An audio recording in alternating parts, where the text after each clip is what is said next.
Alors, on va commencer avec une histoire. Est-ce que vous connaissez les histoires d'Astérix et Obélix?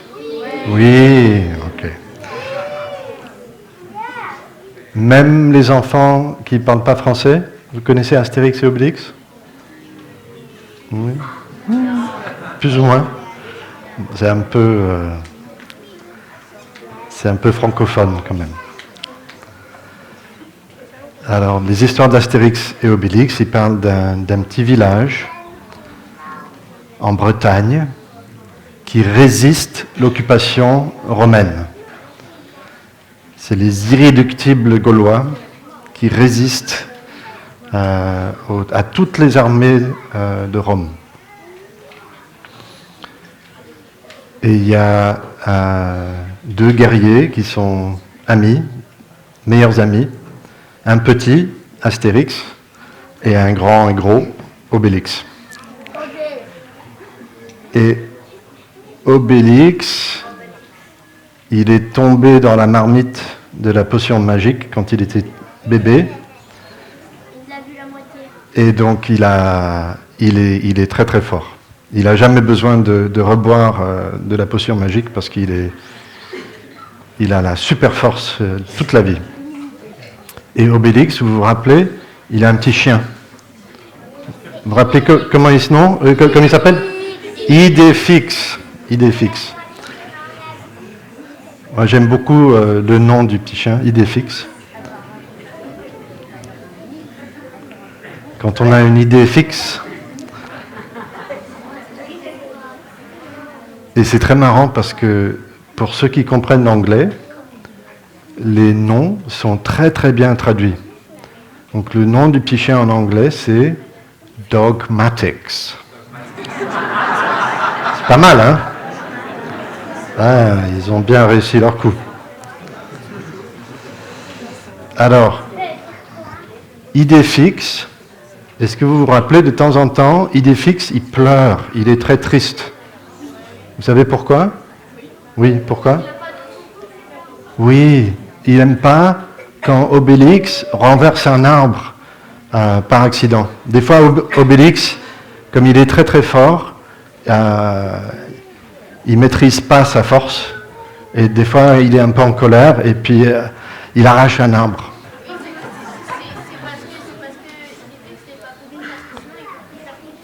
Ah, c'est peut-être ça la raison. Voilà. Alors, on a un jeune ami qui dit que peut-être Idéfix, il n'est pas content parce qu'après, il a plus d'endroit pour faire pipi. Je suis pas sûr que c'est la raison. Bon, c'est une partie de la raison. Mais je pense qu'il y a une autre raison aussi. Parce qu'Idéfix, il est vraiment triste. Il pleure, il pleure, il pleure, il pleure. Et des fois, Obélix, il remet l'arbre. Le domaine des dieux, il remet l'arbre. Oui. Et donc, on pourrait se demander pourquoi Idéfix, il pleure comme ça? Est-ce qu'il y a une autre raison? Il veut manger quoi? Des ours? Des œufs? Oh, des os. Ah oui, ok. Oui, non, je crois que c'est pas ça. Pourquoi il pleure quand Obélix arrache un arbre? Il aime bien la nature, oui. Mais on pourrait se poser une autre question. Est-ce que les arbres sentent quelque chose quand on les arrache ou quand on les coupe? Oui? Ok. Alors, ça c'est il y a 2000 ans à peu près. Ok, les Gaulois, les Romains, tout ça. Alors on va faire avance rapide.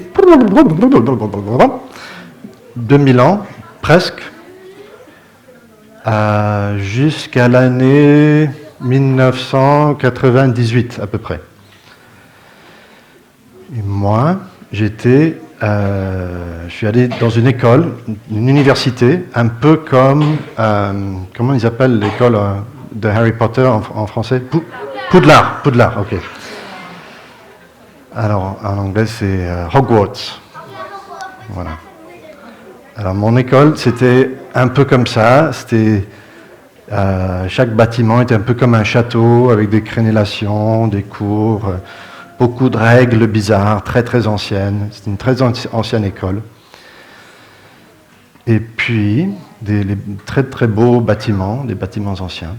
Et sur la rue principale de la ville, une rue piétonne, très très belle, il y a une chapelle très très célèbre. Et devant cette chapelle, il y a une pelouse sur laquelle on n'a pas le droit de marcher. Et il y a 1 ou 2 gardiens qui sont à l'extérieur du portail toute la journée pour veiller sur la pelouse. Et ils sont assez impressionnants. Ils ont des grands manteaux en velours violet.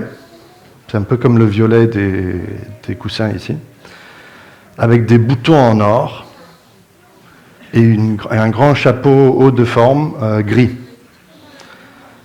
Et ils choisissent des hommes d'une certaine stature, et ils sont là, ils surveillent la pelouse. Et c'est une ville très touristique, donc il y a beaucoup, beaucoup de circulation, mais personne ne marche sur la pelouse. Sauf moi. À côté de cette chapelle, très très belle, moi j'avais aperçu un arbre. Un très très grand arbre. Un arbre un peu mystérieux. Et comme il était de l'autre côté de la pelouse, on n'y avait pas accès, on ne pouvait pas aller voir. Mais moi j'étais très curieux, je voulais aller visiter cet arbre. C'était comment ça s'appelle, un marronnier d'Inde. Châtaignier d'Inde? Non, marronnier d'Inde? Oui, marronnier d'Inde, ok. Horse chestnut. Très très grand, très très ancien. Et il avait quelque chose d'un peu spécial, cet arbre. C'est qu'en fait, les branches du bas retombaient et touchaient le sol, et ils avaient fait des racines, et les branches étaient devenues de nouveaux arbres. Donc en fait, c'était un arbre, mais c'était en même temps une petite forêt. Et moi, je voulais vraiment aller voir. Je voulais aller visiter cet arbre. Et donc, il y a un petit mur devant la pelouse, et il y a quelques mètres de pelouse qu'il faut traverser pour arriver à l'arbre. Moi, je me suis assis sur le mur et je regardais les gardiens.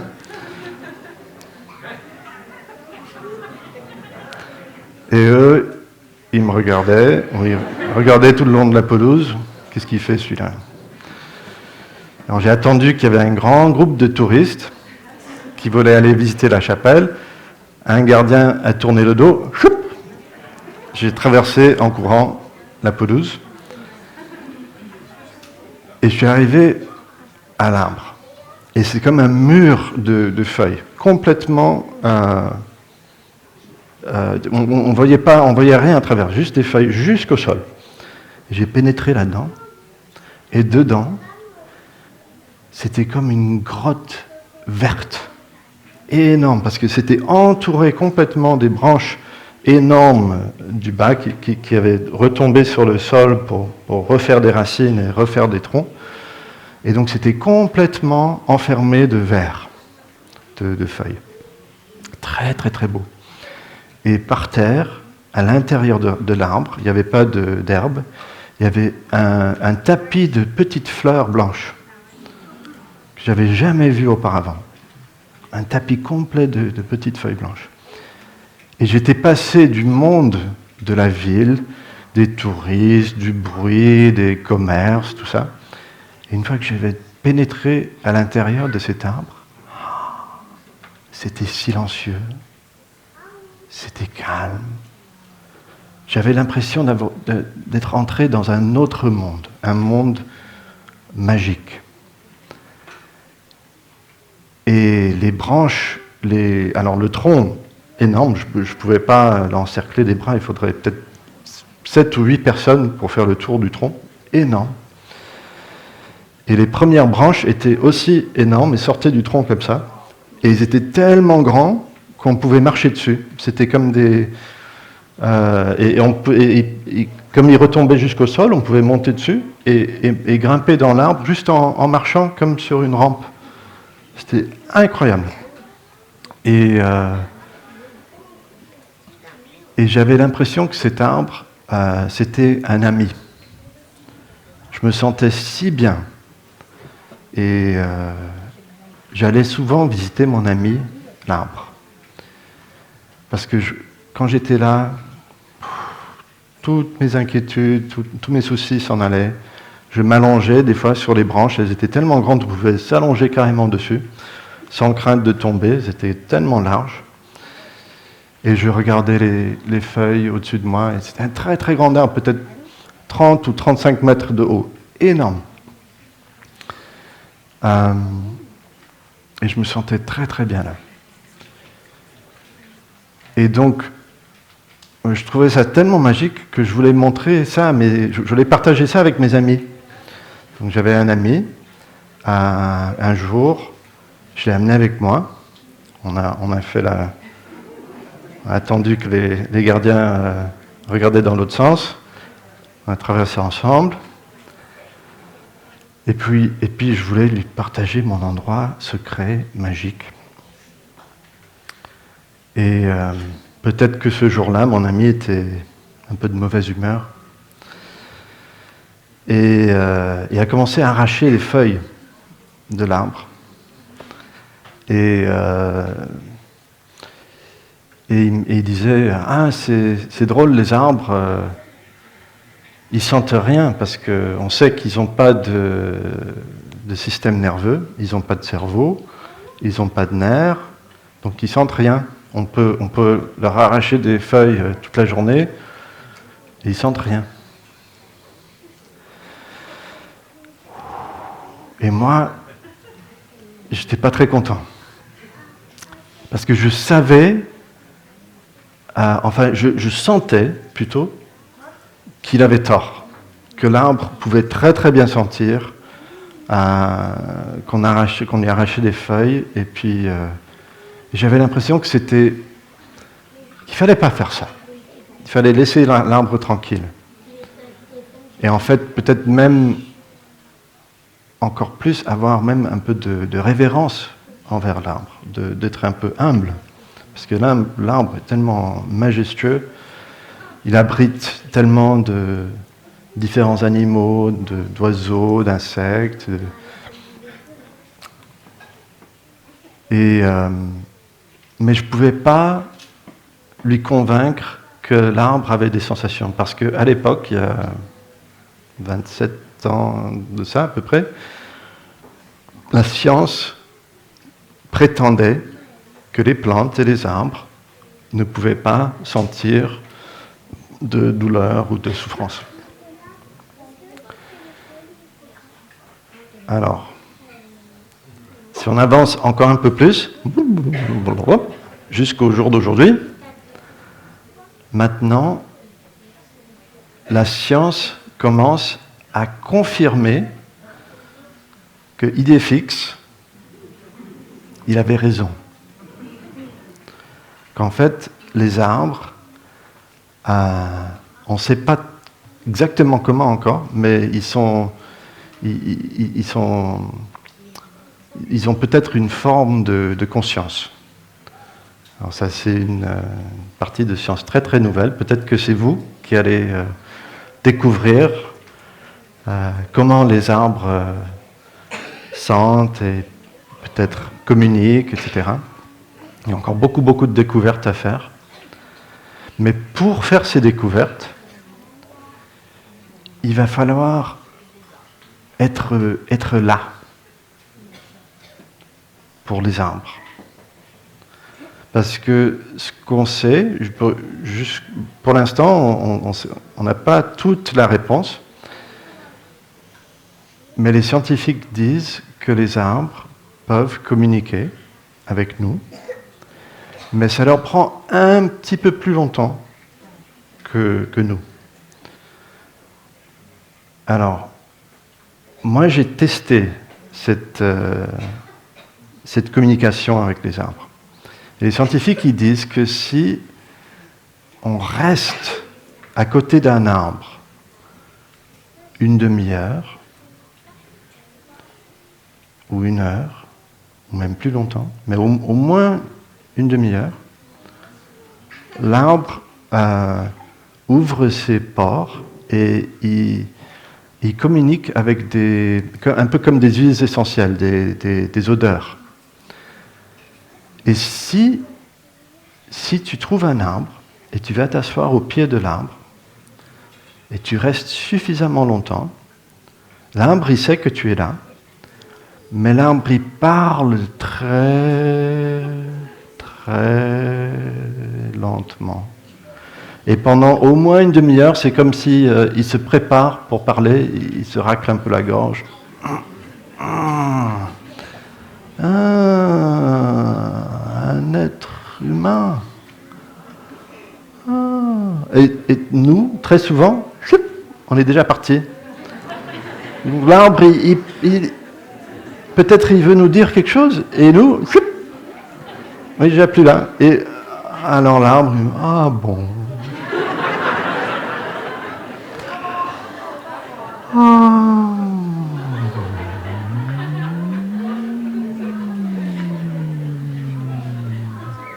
Et il continue à parler avec le ciel et le vent et la pluie et le soleil.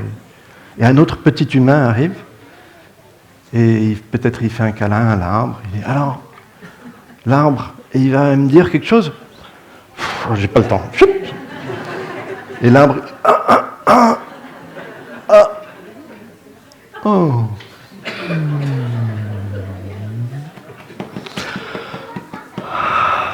Et les arbres, ils sont très patients, ils attendent patiemment. Qu'est-ce qu'ils attendent? Ils attendent que nous, on ait la patience de rester suffisamment longtemps pour écouter ce qu'ils ont à nous dire. Parce que moi, je pense qu'ils ont des choses à nous dire. Et que c'est peut-être des choses très très importantes. Et on a peut-être vraiment besoin d'entendre ce qu'ils ont à nous dire. Mais pour entendre, il va falloir être vraiment patient. Alors nous, comme on a été au village des pruniers, on a un avantage. On sait quoi faire. On peut aller au pied d'un arbre, s'asseoir. On sait faire attention à notre inspire, notre expire. On sait relâcher toutes les tensions dans notre corps. Et peut-être si on attend suffisamment longtemps, on va sentir une odeur différente tout d'un coup. Et moi, j'ai fait cette expérience. Plusieurs fois, j'ai fait des retraites solitaires dans la forêt. Et très tôt le matin, je vais m'asseoir au pied d'un arbre et je m'assois et je reste là, je me calme, je relâche les tensions, je respire. Et très très souvent, j'ai remarqué qu'après un certain temps, il y a tout d'un coup une nouvelle odeur qui émane de, je ne sais pas exactement où, et je ne sais pas exactement ce que ça veut dire, mais c'est des fois une odeur de caramel, ou une odeur comme un sapin, ou des odeurs très très plaisantes. Et je me suis dit que le Bouddha, si vous connaissez l'histoire du Bouddha, vous connaissez? Lui, il y a 2500 ans, même avant Idéfix et Obélix et Astérix, 500 ans avant, lui, il a décidé que pour vraiment essayer de comprendre ce qui se passait et pour essayer d'aider et de servir le monde, pour réduire la souffrance, il fallait qu'il s'assoie au pied d'un arbre pour calmer son esprit, pour contempler, pour respirer. Et on raconte qu'il est resté là très très longtemps. Et moi je me suis dit, peut-être que l'éveil du Bouddha, c'est pas vraiment l'éveil du Bouddha. Peut-être que c'est l'arbre et la forêt qui lui a chuchoté le secret.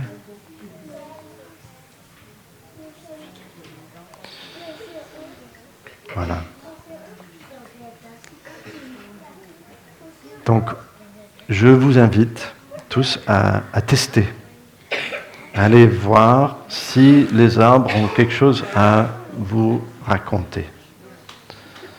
Et peut-être, un jour, vous êtes de mauvaise humeur, parce que de temps en temps, on est de mauvaise humeur. Et de temps en temps, on a envie de prendre un bâton de bambou et de taper dans les feuilles et les buissons et d'arracher des feuilles. Ça arrive des fois. J'ai vu ça au hameau du Haut. Et donc peut-être vous pouvez vous dire, si moi j'étais l'arbre, peut-être que j'aimerais pas vraiment ça, qu'on vienne me taper dessus avec des bâtons de bambou. Peut-être vous pouvez juste vous poser la question, est-ce que ce ne serait pas plus sympa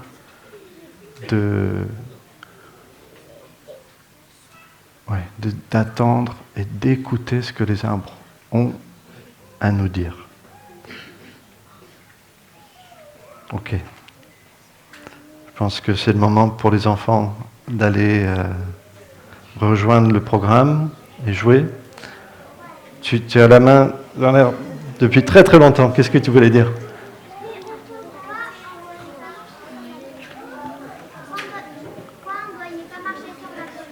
Pourquoi on ne devait pas marcher sur la pelouse? Je ne sais pas.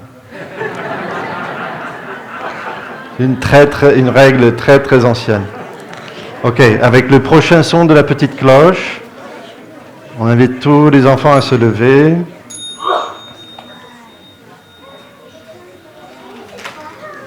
Et de se retourner, saluer leurs parents, les adultes.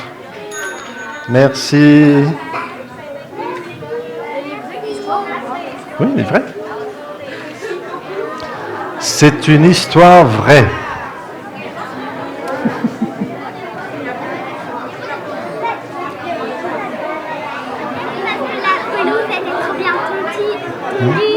Elle est très très bien tondue, c'est vrai.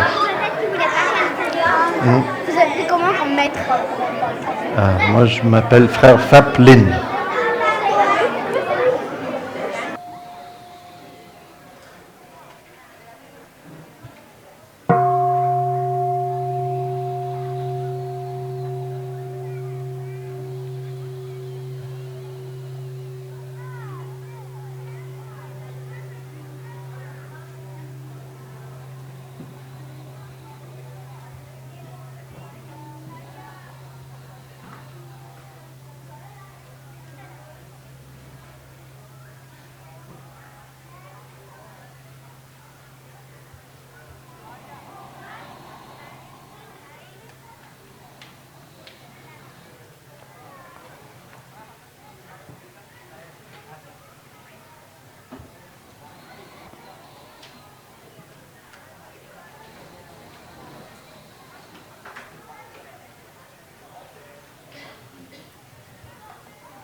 J'inspire.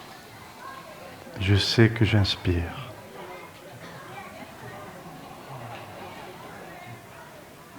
J'expire et je sais que j'expire.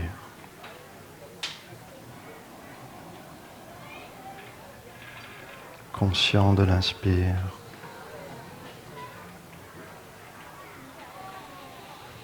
Conscient de l'expire.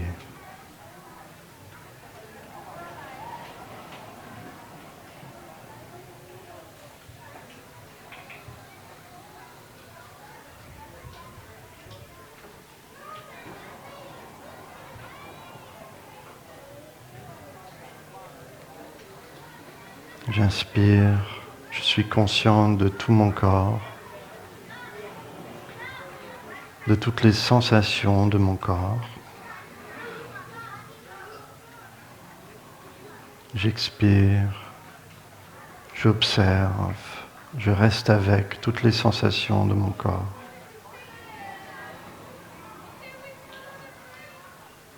J'écoute mon corps.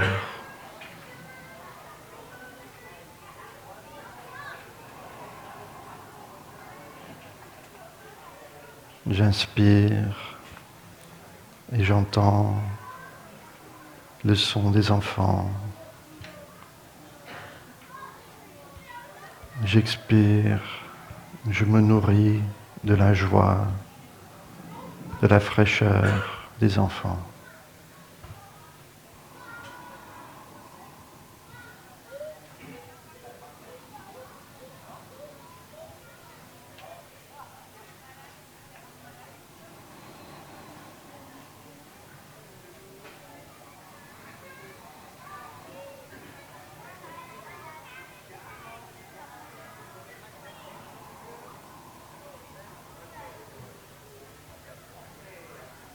Chers amis, hier, nous avons écouté et offert le chant d'Avalokiteshvara. Et on a eu le privilège d'entendre l'introduction de Thaifaphu, qui nous a rappelé de la situation de la souffrance dans le monde. Et en tant que pratiquant de méditation, de pleine conscience, on est très sensible. On devient peut-être de plus en plus sensible à la souffrance. On est conscient de la souffrance un peu partout dans le monde. Et peut-être que la question se pose un peu dans notre cœur. Que faire ? Qu'est-ce que moi je peux faire dans ma vie pour répondre à cette souffrance ?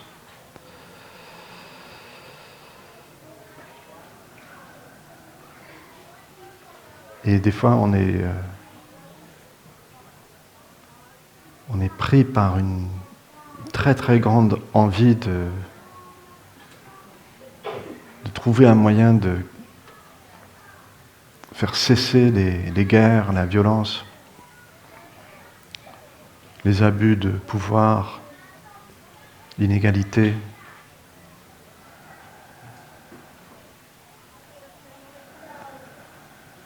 Mais en même temps, en voulant la paix là-bas, des fois, on fait la guerre à la maison. Et pour nous, dans la lignée du village des pruniers, on sait qu'il y a une relation entre la guerre là-bas et la guerre à la maison. Et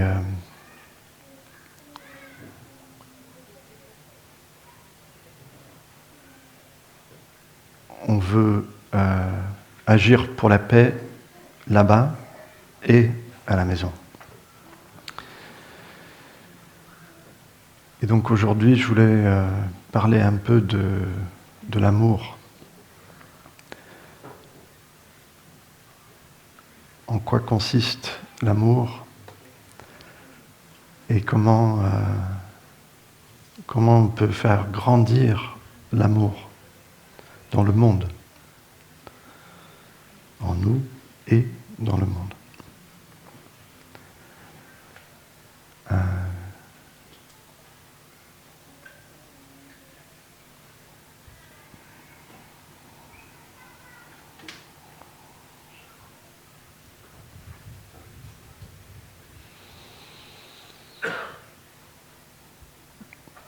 Thay, notre maître, nous a beaucoup simplifié le problème. Il nous a donné quelques formules très très claires. Un jour, il a dit « Aimer, c'est être là ». Et certainement, si on n'est pas là, on ne peut pas aimer.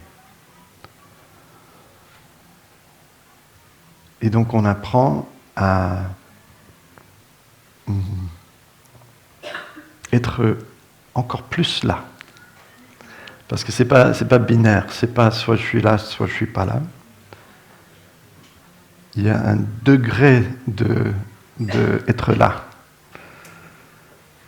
Et on pourrait se poser la question maintenant, quel est mon degré de présence, de être laïté,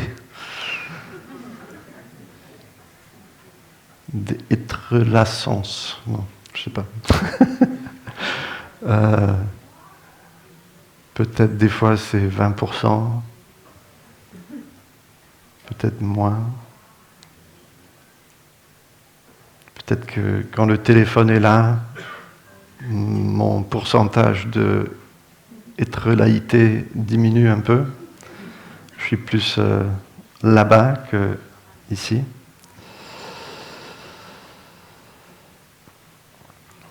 Donc, comment augmenter notre pourcentage de être laïté ?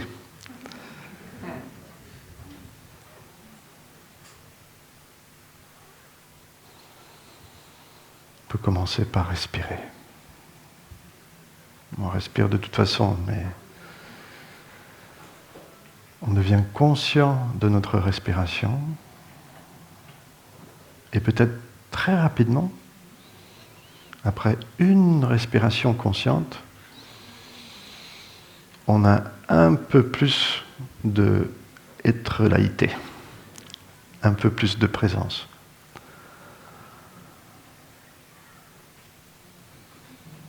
Et on continue. On continue d'approfondir notre présence. Et notre pratique n'est pas une pratique individuelle. On pratique ensemble. Et quand on pratique ensemble, quand on augmente notre présence ensemble, on est tous soutenus par cette onde, cette fréquence de présence.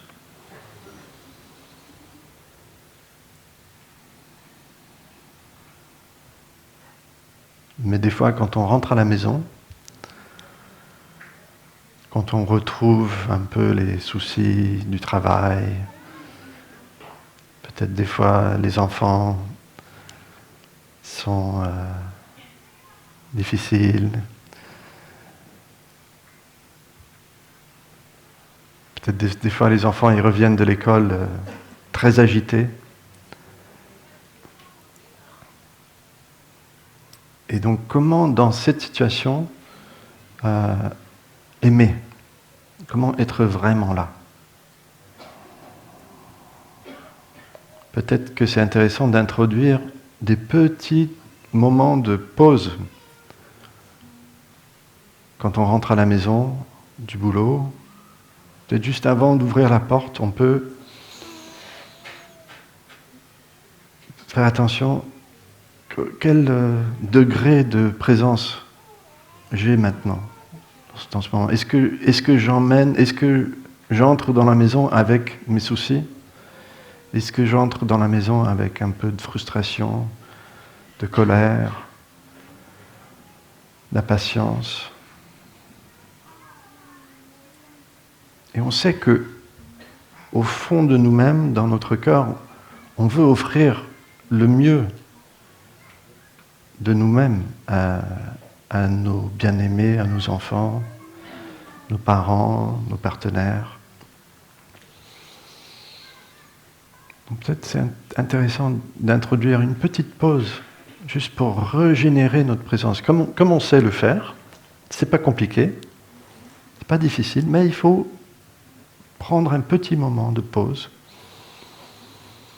Juste avant de tourner la poignée, j'inspire, j'expire, je relâche les tensions. Ok, maintenant je peux entrer dans la maison. Tai, il disait, c'est rapide, c'est pas cher. De générer sa vraie présence. Et c'est un cadeau qu'on offre à nos bien-aimés. Tai nous avait offert aussi un mantra pour nous rappeler. Des fois, on a envie que les mantras soient en tibétain ou chinois ou sanskrit. C'est une sorte de formule magique. Mais Tai nous avait offert des mantras en français, en anglais, en espagnol, en allemand, en italien. Et le premier mantra du village des pruniers, ça représente cette prise de conscience que l'amour, c'est être là. Aimer, c'est être là. Et donc, pour prononcer le premier mantra, il faut déjà être là. Sinon, on n'a pas le droit de le prononcer. Et si on le prononce sans être vraiment là, il ne marche pas. Il n'est pas magique. La formule magique dépend aussi de notre degré d'être-laïté. Donc, avant de prononcer le mantra, il faut vérifier. Ok, est-ce que je suis vraiment là, établi dans le moment présent? Et on peut toujours améliorer un peu notre qualité de présence. Et après peut-être quelques respirations en pleine conscience, on peut prononcer le premier mantra. Chérie, je suis là pour toi. Je suis vraiment là.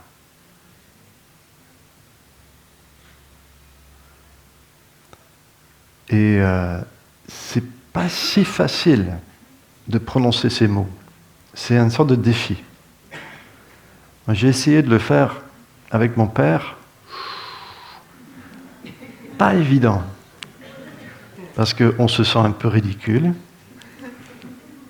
Ah, ben oui. Bon, mais il sait, bon, ça va, je ne vais pas le dire. Je vais le dire intérieurement. Bon, pas besoin vraiment de le dire, quand même. Mais c'est intéressant de le faire. Et j'ai constaté que ça a vraiment un effet. Je l'ai dit une fois aussi avec mon frère, encore plus difficile. Oui, oui, oui, oui, oui. C'est vraiment pas facile.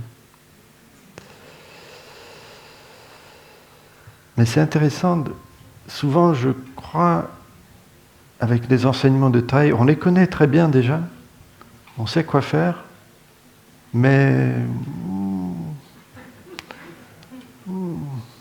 pas cette fois. Je dis,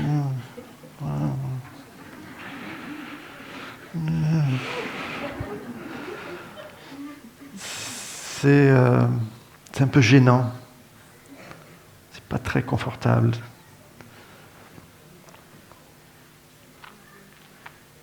On le fera une autre fois. Peut-être demain. Mais des fois, demain, c'est trop tard.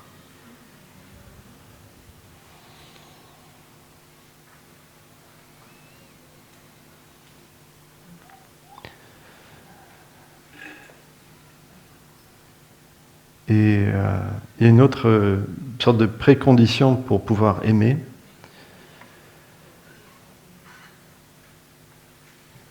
Donc d'abord, il faut être là. Mais après, il faut reconnaître la présence de l'autre. C'est un peu comme avec l'arbre. Si on est trop occupé, trop pris par les infos, ce qui se passe dans le téléphone, c'est difficile de vraiment reconnaître la présence de l'autre personne. Des fois, c'est encore plus difficile. Plus long on a été ensemble, plus on peut un peu take for granted, comment on dit en français? Oui, prendre pour acquis, prendre la présence de l'autre pour acquis. Et donc c'est encore plus important de vraiment prendre des moments, peut-être d'abord en secret, pour observer de nouveau notre bien-aimé, nos enfants.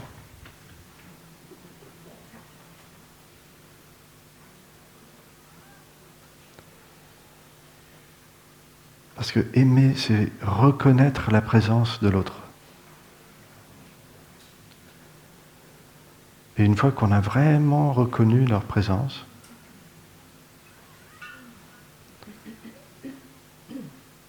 et c'est profond une présence, parce que la présence de l'autre, c'est aussi la présence de leurs parents.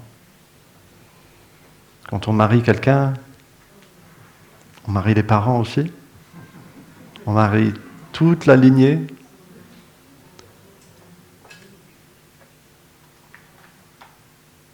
Des fois, on voudrait que ce soit juste la personne devant nous, pas les parents, mais c'est un paquet complet.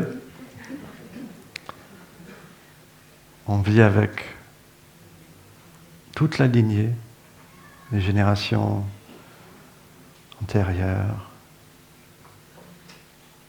On vit avec leur culture, avec leurs habitudes, avec leurs qualités, leurs difficultés, leurs tristesses, leurs joies. Tout ça, ça fait partie de la présence de l'autre. C'est quelque chose de vaste, une personne.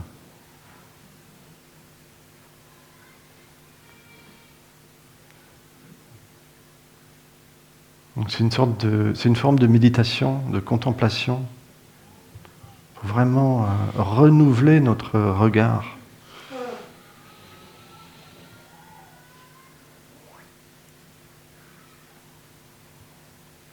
Et si on a bien pratiqué, on a le droit de prononcer le deuxième mantra. Chérie, je sais que tu es là. Et je suis vraiment heureux. Pas facile non plus. Il y a une autre façon de se préparer. On peut faire une sorte de devoir avant. On peut poser une question. C'est une question avec beaucoup de... Elle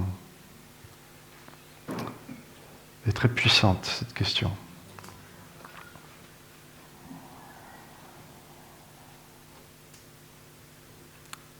Chérie, est-ce que je te comprends assez? Darling, do I understand you enough? Est-ce que je te comprends assez? C'est une façon d'ouvrir la porte. Mais il faut faire attention. Une fois, en Angleterre, pendant une retraite, je vais proposer cette question à un groupe de retraitants. Et c'était une retraite, on appelait ça une retraite urbaine, c'est-à-dire qu'ils venaient après le travail. Pendant 3-4 heures, on pratiquait ensemble, ils rentraient chez eux, et le lendemain, ils revenaient. Donc ils avaient l'opportunité de mettre en pratique très directement, à la maison, les pratiques offertes. Donc j'avais proposé cette question. Et c'était une sorte de devoir. Vous rentrez chez vous, vous allez voir votre bien-aimé, et vous leur dites, chérie, est-ce que je te comprends assez ? Et le lendemain, il y a une dame qui est revenue me voir et elle a dit, ça n'a pas marché du tout. C'est un désastre.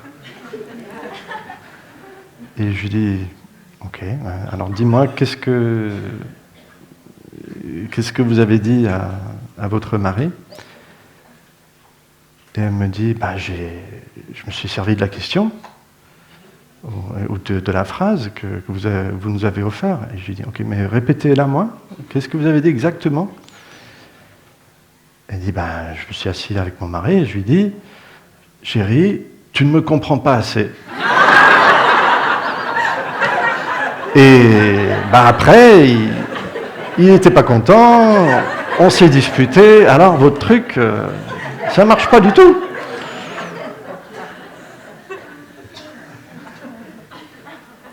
Ça aussi, c'est une histoire vraie. C'est curieux, hein, le mental.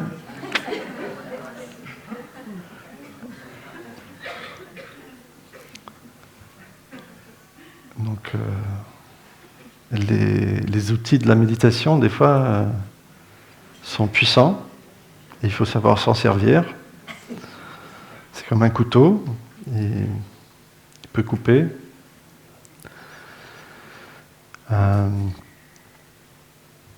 Voilà. Donc il faut faire attention. Et il faut avoir l'espace pour entendre la réponse. Si on demande, chérie, est-ce que je te comprends assez ? Ça veut dire que... Ok. J'ai la capacité d'entendre la réponse. Et la réponse est peut-être longue. Il faut peut-être créer un espace.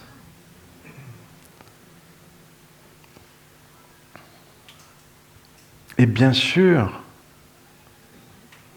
c'est toujours nous qui se sentent incompris. Donc c'est très très important d'inverser cette habitude. Sinon on se coupe et on coupe l'autre.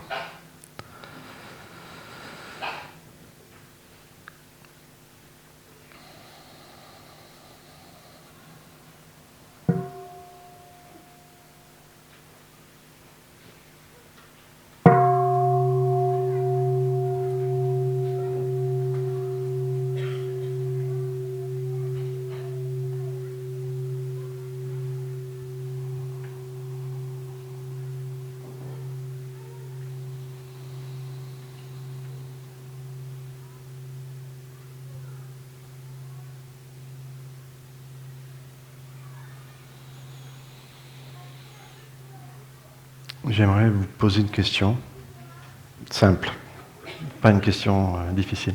Combien d'entre vous sont là pour la première fois ? Ah, quand même. Ok, super. Parce que je vois beaucoup de visages familiers, donc je dis, mais tout ça c'est de la révision. Vous savez déjà. Il n'y a rien de nouveau là. 100 nouvelles personnes juste au hameau nouveau ? Waouh, ok.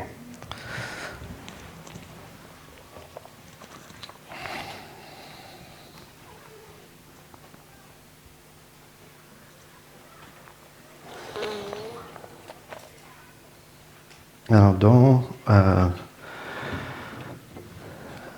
la tradition bouddhiste, au village des Pruniers, on apprend un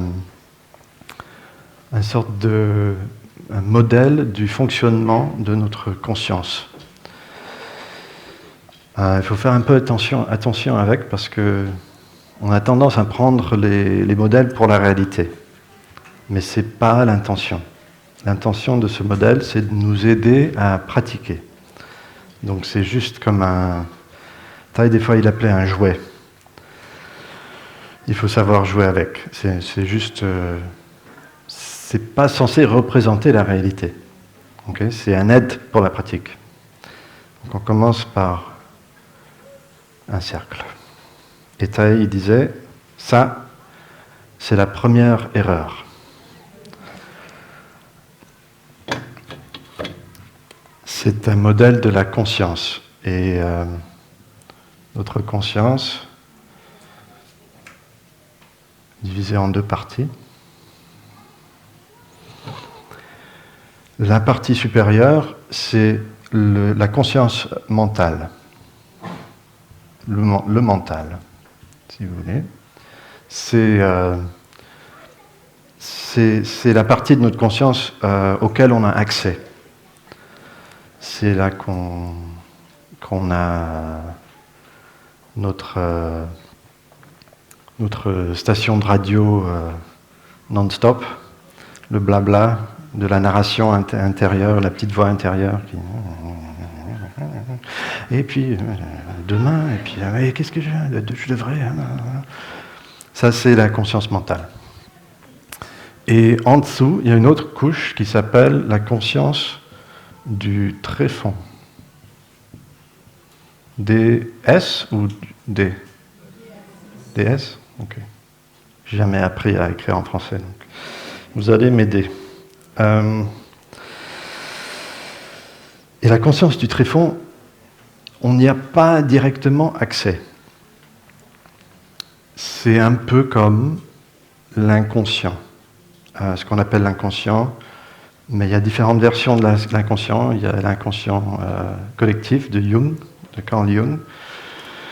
Il y a l'inconscient de Freud. Il y a je ne sais pas comment on appelle ça, dans la neuroscience, on parle de background consciousness. Je ne connais pas le terme en français. Mais c'est la partie de notre conscience qui opère dans les coulisses, automatiquement.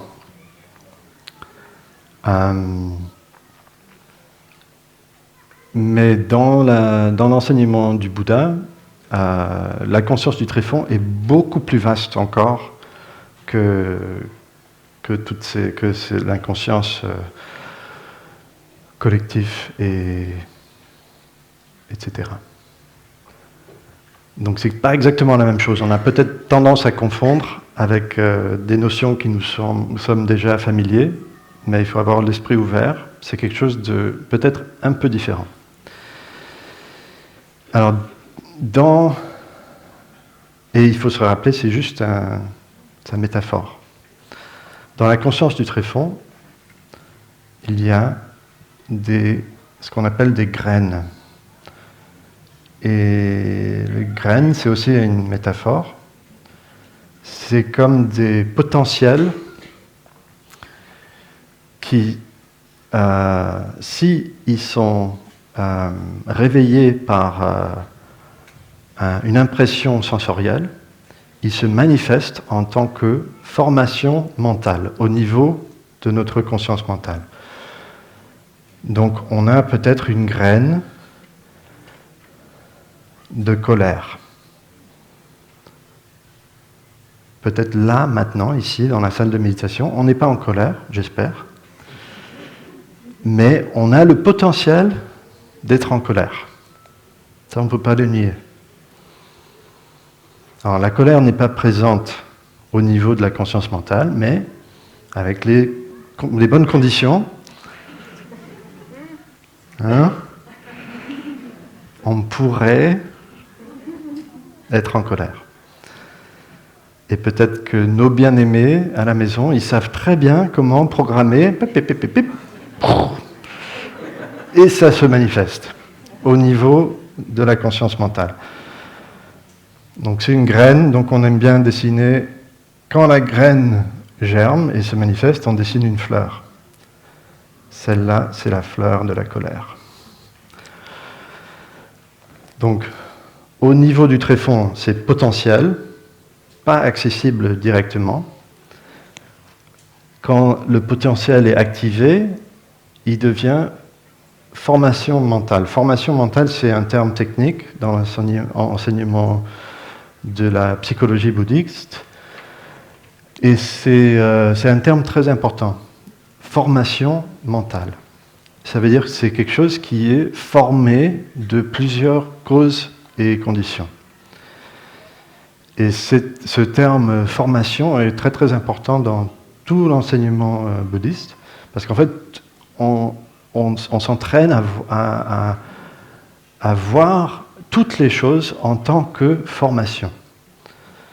Donc une fleur, c'est une formation qui est formée de plusieurs causes et conditions, comme la terre, la pluie, le jardinier, la lumière du soleil, l'air, le dioxyde de carbone, etc. Toutes ces conditions sont nécessaires pour la manifestation de la formation fleur. Un être humain, c'est aussi une formation physiologique qui dépend sur beaucoup de conditions, causes et conditions pour se manifester. Donc il y a des formations physiques comme des montagnes, des étoiles. Il y a des formations physiologiques comme une main, un corps, un être humain, un œil. Et puis il y a des formations mentales.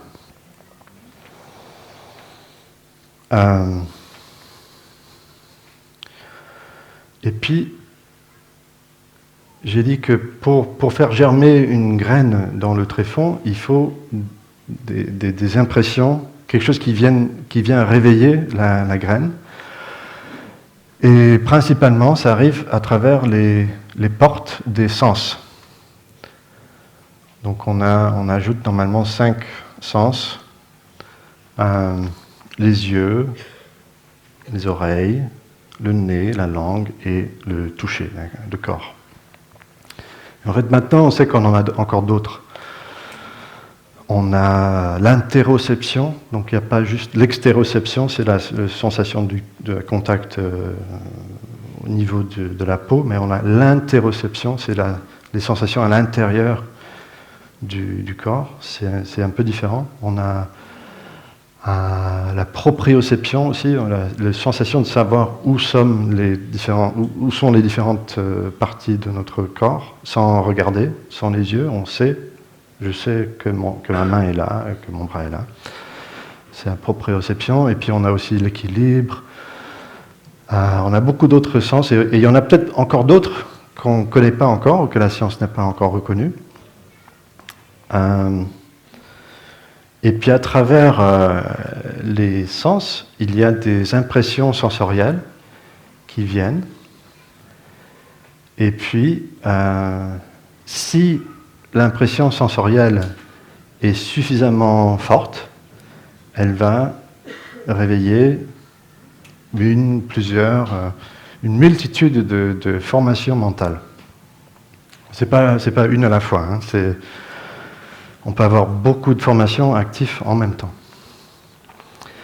Mais ce qui nous intéresse, c'est, dans cette image, c'est d'utiliser ça pour savoir gérer un peu mieux le moment présent.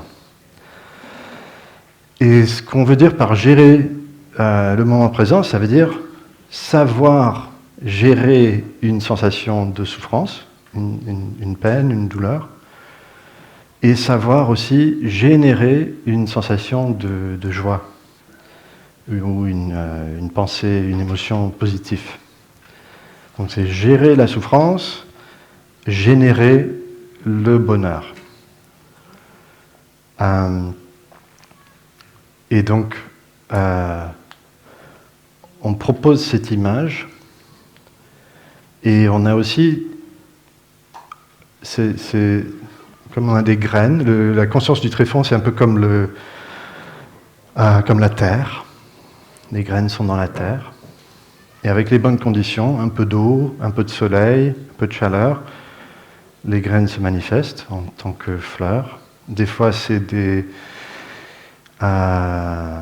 plantes qu'on aime, qui sont jolies ou comestibles. Et des fois, c'est des mauvaises herbes, on n'aime pas. Donc notre conscience, c'est un peu comme la conscience mentale, c'est un peu comme le jardin. Et le tréfonds, c'est la terre. Et nous, en tant que pratiquants de la méditation, on peut devenir jardinier de la terre. C'est-à-dire qu'on va pratiquer l'arrosage sélectif des graines qui sont là dans notre conscience du tréfonds. Parce qu'on a toutes les graines. Des fois, on aimerait se dire qu'on a juste certaines graines et pas d'autres. Moi, je ne suis pas une personne coléreuse, ou moi, j'ai pas beaucoup de peur, d'anxiété, etc. Il y a une époque où je me croyais quelqu'un de...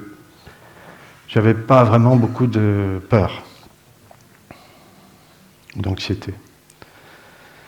Mais après quelques années de pratique, j'ai compris que non. C'est juste que j'avais bien réprimé, j'avais bien enfoui tout ça pour pas être dérangé.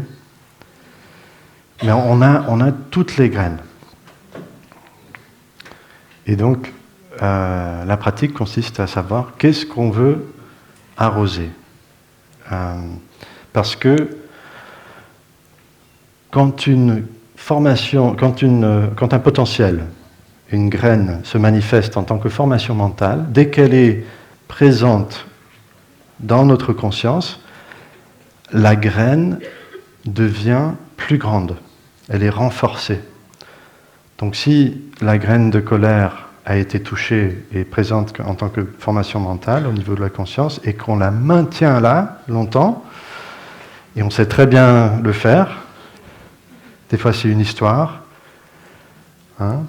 il m'a dit ça, et pourquoi, ils ont fait ça, ils ont dit ça, et j'aurais dû, c'était injuste, et on connaît très très bien l'histoire, et si on se raconte cette histoire, l'information de la colère est maintenue, renforcée, la graine devient encore plus grande, et dès qu'elle est plus grande, elle va être plus facilement touchée par les impressions sensorielles. On va avoir encore plus tendance à se mettre en colère plus rapidement. Donc, en sachant ça, on veut tout faire pour que la formation de la colère puisse se rendormir, retourner dans sa forme potentielle, la forme de graine. Donc, pour faire ça, on a accès à d'autres graines qui vont venir nous aider. Donc, on peut appeler notre potentiel de présence. Vous vous rappelez, au début, on a parlé de générer notre présence. C'est principalement l'énergie de la pleine conscience qui nous permet de reconnaître ce qui se passe dans le moment présent, à l'intérieur de nous et autour de nous. Et la pleine conscience, c'est aussi une graine. C'est un potentiel qu'on a tous, heureusement. On a tous le potentiel de la pleine conscience. Et on peut, en étant un bon jardinier, on peut appeler la pleine conscience à devenir actif, devenir une formation mentale. Et la pleine conscience, elle va embrasser les autres formations mentales qui sont présentes, qui sont manifestes. Et ça, c'est quelque chose à tester par soi-même. On peut vérifier.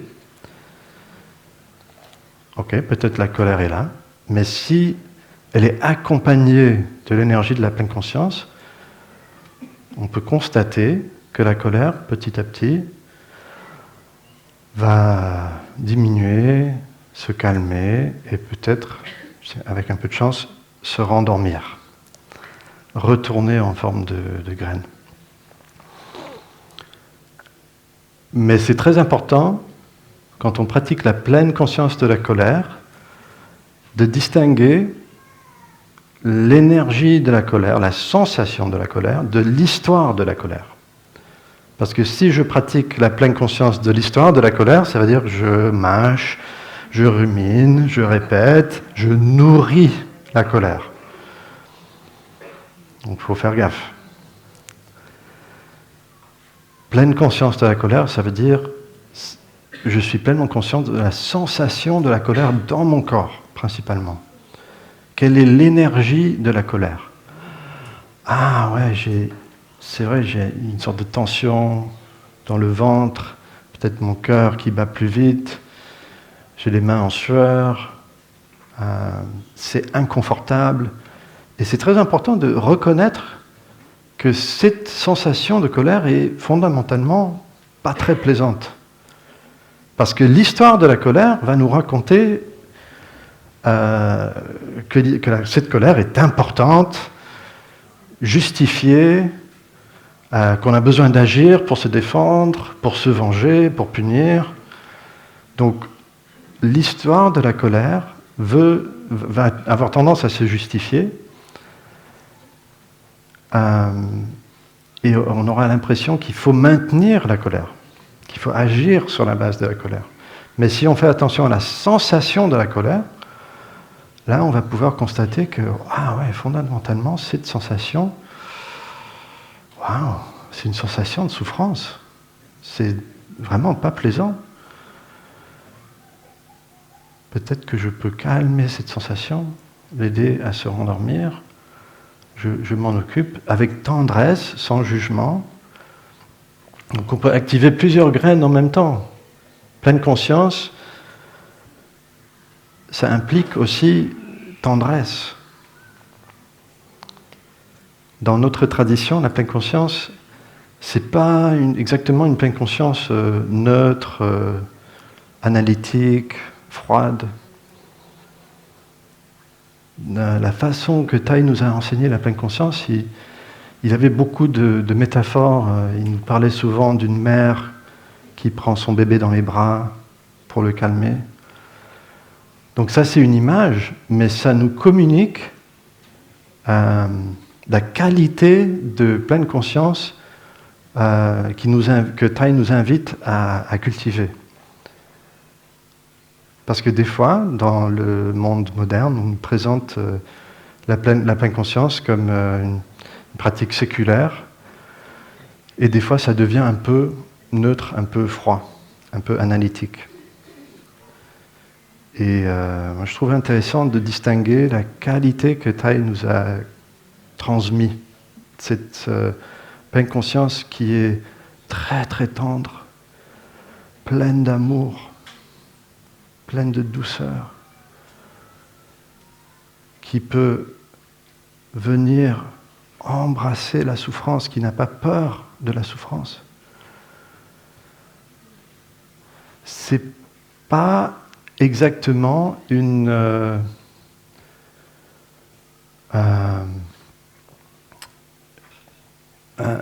fonction de notre cerveau, parce que aussi la science moderne et le tendance au sécularisme a tendance à traduire cet enseignement en termes qui sont acceptables pour la science moderne. C'est-à-dire que la pleine conscience, c'est juste une fonction du cerveau, c'est une capacité qu'on a pour reconnaître ce qui se passe, et ça devient quelque chose de petit, individuel. Et moi, je trouve très très intéressant que Thay nous a dit l'énergie de la pleine conscience, c'est l'énergie du Saint-Esprit. Je trouve ça extraordinaire. Parce que le Saint-Esprit, ça ne m'appartient pas. Moi, j'ai des racines chrétiennes, mais j'ai jamais dans ma famille, on pratiquait pas le christianisme. Donc, j'ai une relation un peu obscure avec cette notion de Saint-Esprit. Je ne sais pas trop ce que c'est, mais déjà, je peux dire que c'est pas quelque chose de petit. C'est pas quelque chose qui m'appartient. C'est pas une fonction de mon cerveau. C'est quelque chose de vaste, immesurable. C'est une lumière pleine d'amour. Au moins ça. On peut à peine mettre des mots dessus. Et Tai, il arrive, il nous dit, ça, c'est la pleine conscience. Intéressant. Donc il faut peut-être inviter ça dans notre pratique. Quand on est en colère, quand on est triste, quand on est anxieux, et qu'on se rappelle de cet enseignement, se dire, ok, je vais inviter la graine de la pleine conscience à se manifester dans ma conscience mentale pour embrasser. Au début, moi, avec cette pratique, j'avais tendance à me dire, mais ma pleine conscience, elle n'est pas suffisamment puissante pour embrasser cette souffrance si énorme. J'avais l'impression des fois d'être devant un mur de glace avec une petite cuillère. Pleine conscience, souffrance. Je embrasser ça avec ma petite cuillère. Mais c'est une histoire que je me racontais parce que moi, je me disais, mais ma pleine conscience, elle est insuffisante. Mais si je me libère de cette histoire, et je me rappelle que cette pleine conscience ne m'appartient pas, elle n'est pas limitée. Et tout d'un coup, elle peut embrasser tout.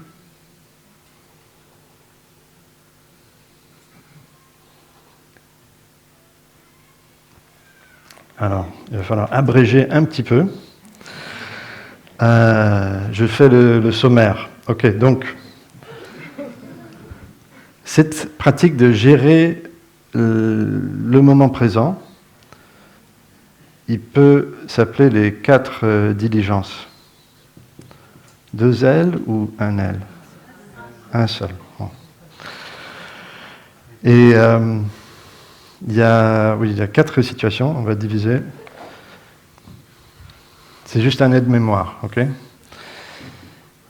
Donc soit il y a une graine positive, plaisante, bienveillante, qui a été touchée, qui est présente, qui s'est manifestée en tant que formation mentale, elle est présente. Donc je vais juste mettre, ça c'est positif, et soit elle est présente, ou soit elle n'est pas encore présente.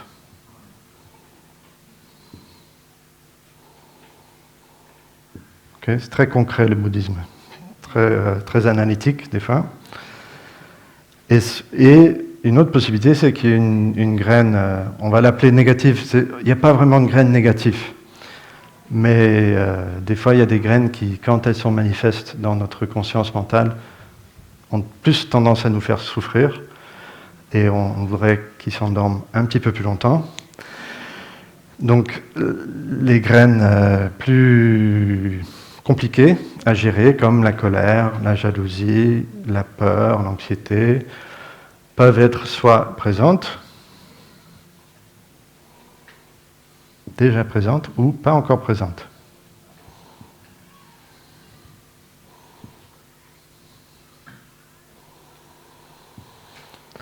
Et donc, ça nous... on a 4 situations à gérer. Si une graine positive comme la compassion est déjà présente, on voudrait que la graine dans le tréfonds puisse aussi grandir. Donc on va maintenir la compassion en tant que formation mentale présente le plus longtemps possible. C'est-à-dire qu'on va nourrir la compassion. Et puis, et pareil avec la joie, si la joie est présente, on va faire en sorte que la joie demeure. Et si la joie n'est pas encore présente, en tant que pratiquant habile, on sait toucher la graine de la joie dans notre conscience tréfonds pour qu'elle puisse se manifester. Au début, moi, j'étais vraiment allergique à cette pratique. Thay nous a aussi proposé un mantra pour cette pratique, et je ne l'aimais pas du tout. Le mantra, c'est « Ceci est un moment de bonheur ». Et pourquoi je n'aimais pas ça? Parce que des fois, ce n'était pas un moment de bonheur. Moi, j'étais en souffrance. Et je dis, mais moi, j'ai le droit de souffrir. Pourquoi, Thay, tu viens me dire que c'est un moment de bonheur? Moi, tu ne vas pas me forcer à être heureux, d'avoir une joie fausse, artificielle. Tout va bien. Tu vois, moi, je pensais que c'était ça. J'aimais pas ça du tout. Je voulais être vrai, sérieux. Des fois, je voulais, non, c'est important de souffrir. C'est la première noble vérité. Et Thay, il arrive, il dit, ceci est un moment de bonheur. Et moi, je grinçais les dents. Et des fois, il me faisait répéter le mantra pour tout le monde.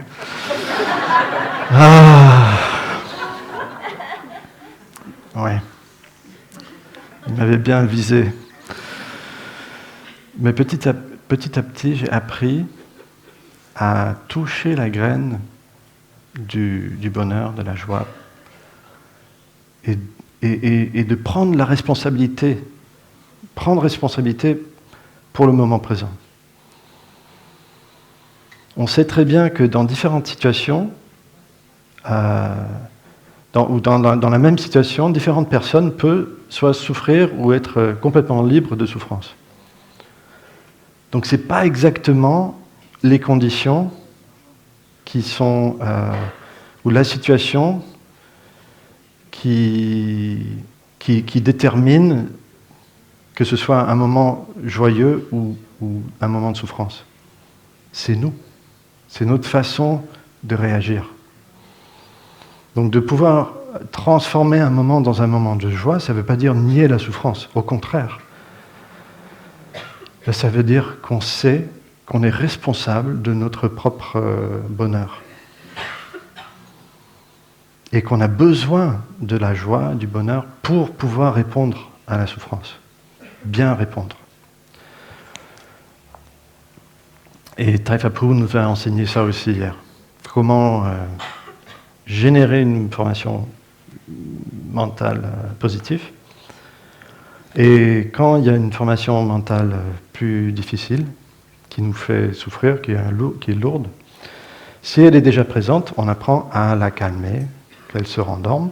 Ça, c'est appeler la pleine conscience, embrasser la formation avec la pleine conscience. Et si elle n'est pas encore présente, c'est très très important de ne pas venir la réveiller.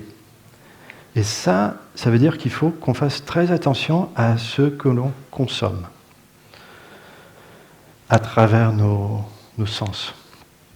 Parce qu'on sait très bien que des fois, il suffit de lire les infos pour venir réveiller les graines de colère, de souffrance, de tristesse, de désespoir. Et ça ne veut pas dire qu'on ignore ce qui se passe dans le monde, mais ça veut dire qu'il faut qu'on mesure notre capacité faire une sorte de régime d'infos. Et peut-être que c'est juste une fois par semaine qu'on regarde les infos. Peut-être que ça, c'est suffisant. Et que le reste du temps, il faut aller écouter les arbres dans la forêt pour avoir accès à d'autres infos. Donc ça, c'est la pratique des 4 diligences. Et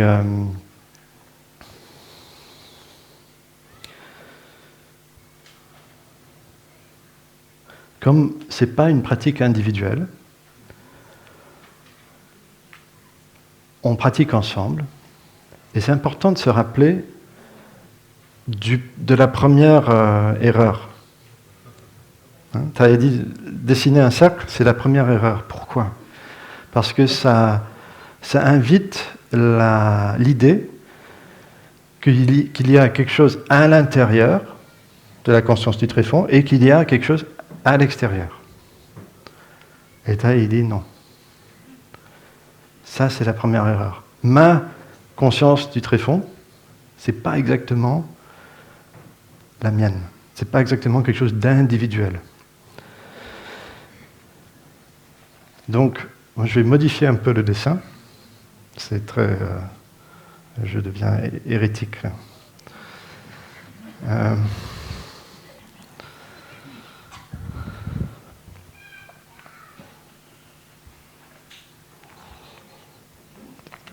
C'est ça.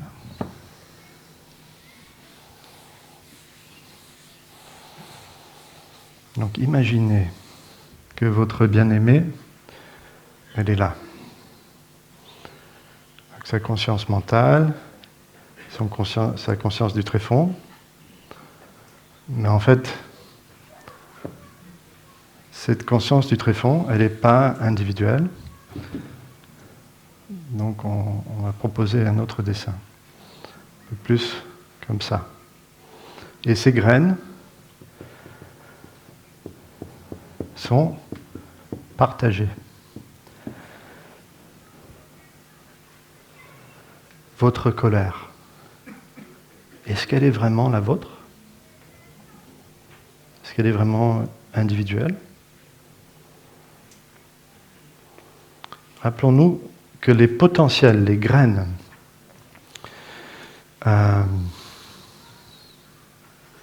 si on pense à une allumette, on sait que la flamme, c'est un potentiel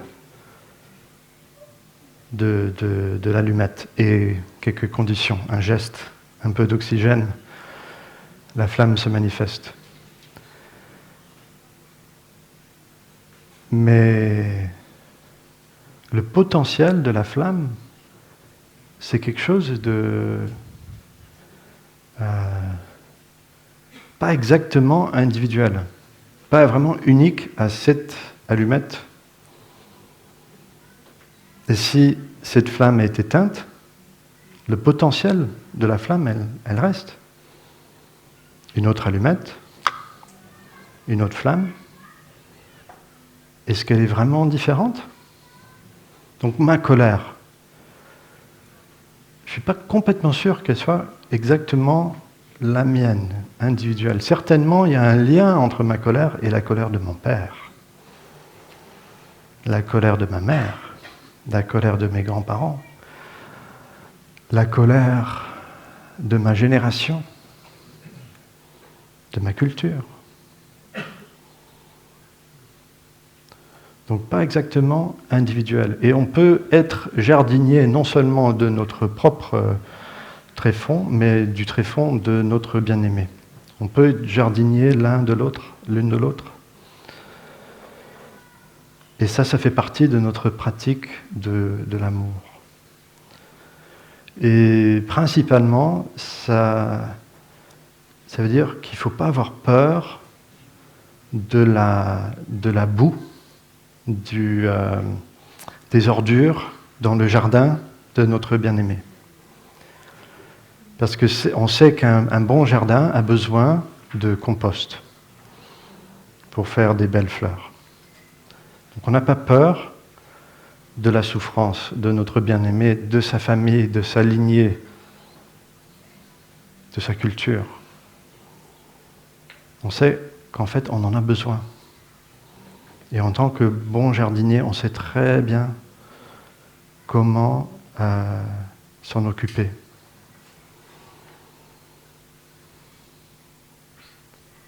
Donc on peut être jardinier de soi-même et jardinier l'un de l'autre. Les 4 pratiques de la diligence, elles s'appliquent à nous-mêmes, mais aussi à notre bien-aimé. Des fois, notre bien-aimé est triste. comment inviter une formation, un potentiel positif à se manifester en tant que formation mentale. Comment pratiquer l'arrosage sélectif des belles fleurs. On sait que ces graines sont là en tant que potentiel, elles sont là. Peut-être que des fois elles ne se sont pas manifestées depuis longtemps, mais on a confiance qu'on a toutes les graines. Demain, au Hameau du Haut, vous allez avoir une présentation de la pratique du renouveau. Et peut-être dans les autres hameaux aussi. Oui. Et dans cette pratique, on va apprendre à faire germer une graine de bonheur. Donc, je vous donne un petit preview, comment dire, avant-goût, oui. Des fois, la fleur de notre bien-aimé est un peu fanée. Peut-être qu'on a été trop occupé, on n'a pas su être un bon jardinier, on n'a pas vraiment pris le temps d'être là, d'être vraiment là, de reconnaître sa présence. Et donc, comment arroser ces fleurs? Comment arroser les bonnes graines? Si on est vraiment là, si on est vraiment conscient de sa présence, de la présence, on les regarde avec les yeux de la méditation, avec les yeux d'un pratiquant. Et on se demande, est-ce que je peux reconnaître une de ses qualités? Peut-être une qualité qu'elle a oubliée, ou qu'il a oubliée. Peut-être une qualité qui n'a jamais encore été reconnue. Ça peut être une façon de rigoler, une capacité de reconnaître la beauté dans la nature. Ça peut être quelque chose de très concret, un geste, un moment de gentillesse, un moment de patience, d'écoute. Et comme on vit ensemble, on a tendance à se dire « Oh, mais ça va, il sait déjà, pas besoin de lui dire ». Et peut-être, en plus, on est un peu blessé, donc oui, je lui dirais, mais moi, je ne vais pas faire le pont. Moi, j'attends, il faut qu'il s'excuse d'abord. Parce que hier, il m'a dit ça, c'est ça. Mais on peut avoir le courage et l'humilité de prendre le premier pas. Même si on est un peu blessé, si notre fleur aussi a besoin d'être arrosée, on peut dire, chérie, j'ai remarqué hier, ça m'a vraiment touché quand tu as vu que j'étais fatigué et puis tu m'as dit ça, tu as fait ça. Tu étais patient, tu avais de l'espace pour moi. C'est des choses très très simples. Et tout d'un coup, la fleur, elle passe d'être fanée à fraîche de nouveau. Il suffit de peu. Donc ça, c'est quelque chose qu'on peut faire. C'est très concret. Et il y a d'autres pratiques que vous allez apprendre demain. Mais ça, c'est juste un aperçu de une façon d'étendre cette pratique d'être un bon jardinier pour soi-même aux autres, à nos partenaires, mais aussi nos parents, nos enfants, nos amis, même nos collègues. Ils sont aussi des jardins, ils ont aussi besoin que leurs bonnes graines soient arrosées. On va bientôt terminer. Une fois, j'étais assis avec Tai dans sa hutte au hameau du Haut. Et puis il a pointé du doigt la forêt. Si vous connaissez un peu la hutte de Tai au hameau du Haut, il y a devant une vue de la forêt. Et puis il me dit, dans 100 ans, est-ce que ce sera encore une forêt? Ou est-ce que ça va être un supermarché? Et moi, normalement, dans cette sorte de situation, il vaut mieux rien dire, parce que...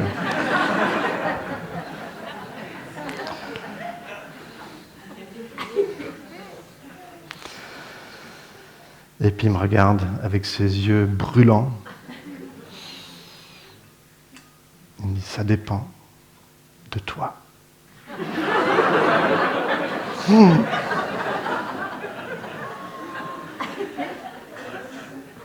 Bon. Je vous transmets ça. Donc ça dépend de vous aussi. Ça dépend de nous. Si on transforme la planète Terre en parking, ou si on arrive à régénérer les forêts, si on réapprend à écouter la sagesse des arbres, peut-être l'éveil qu'ils essayent de nous communiquer, mais qu'on est trop impatient, trop occupé pour entendre. Peut-être que ça dépend vraiment de nous.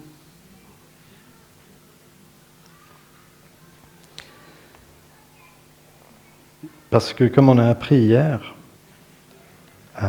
Tai Phapu nous a enseigné l'inter-être des 3 temps. Que ce moment présent contient ou est produit de tout le passé du cosmos pour arriver à ce moment-là. L'évolution des galaxies, des étoiles, de cette belle planète, de la vie humaine, toute notre histoire pour arriver là. Et dans ce moment présent,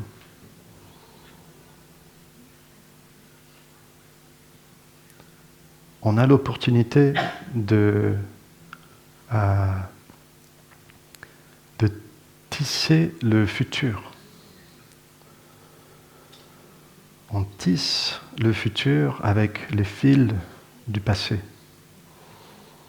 Et on peut le faire que dans ce moment présent.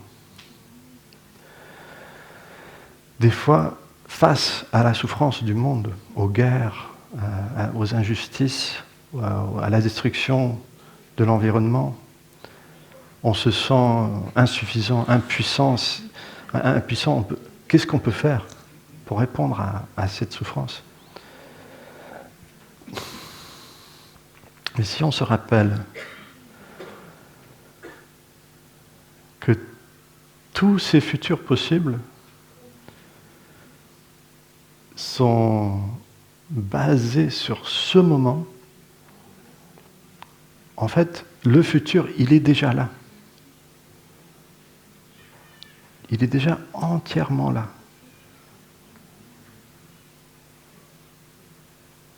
Et quand je me rappelle de ça, je suis motivé pour prendre soin, pour revenir. J'ai de nouveau confiance dans le fait que si je m'occupe vraiment bien de ce moment, de mon mieux, c'est tout ce que je peux faire pour construire un beau futur, pour m'assurer que cette forêt soit encore là dans 100 ans, pour s'assurer qu'il y ait encore quelqu'un pour inviter la cloche dans 100 ans, dans 500 ans. S'assurer que nos enfants et les générations futures sauront prendre des pas dans la pleine conscience. Ça dépend de notre façon d'agir dans ce moment. On commence à reconnaître la valeur, la qualité de la valeur de la pleine conscience, de la qualité de notre présence, on sait quelque part que c'est important. Et si on veut que cette qualité de présence soit possible dans 100 ans aussi, dans 500 ans, dans 1000 ans, ça dépend de nous. Et donc, en se rappelant de ça, on est très motivé. Je prends la responsabilité pour le futur. Et je sais comment le faire. Je sais comment m'occuper, bien gérer ce moment présent. Je sais comment générer ma présence. Je sais comment pratiquer l'arrosage sélectif des graines de mon tréfonds. Ça, c'est comment bien s'occuper du moment présent. C'est notre responsabilité. Et en même temps, c'est une libération. Ce n'est pas un poids énorme. C'est une libération parce qu'on n'a pas besoin de s'inquiéter pour le futur. Du moment qu'on prend bien soin de ce moment, on sait qu'on prend soin en même temps du futur.